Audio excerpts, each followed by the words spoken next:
Kung minsan pala guys ay may nagpi-PM sa akin. Nagtatanong kung hindi ba raw malungkot daw dito sa island. At ngayon dito sa video ay sasagutin natin yan. Dito sa island guys, karamihan ng mga nagtatrabaho rito sa island ay puro mga Pinoy. Kaya madalas ko nakakasalamuha at nakakausap ay puro mga Pinoy din.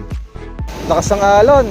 Grabe. Sa totoo lang guys, once na nag-abroad ka, minsan ang lungkot ay mararamdaman mo naman talaga. Pero dahil nga puro mga Pinoy kami rito, ang lungkot ay panandalian mo lang mararamdaman. Dahil sa ngiti pa lang at tawanan at kulitan ng mga Pinoy dito sa island, kaya mo nang i-survive ang buhay mo rito sa island. Aba, nakahuli na agad.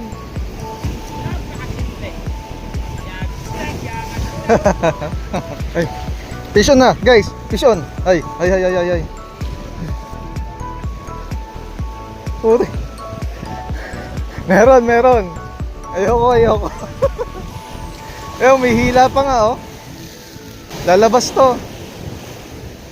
Ayun, ay wala. Putik na. Niluwa.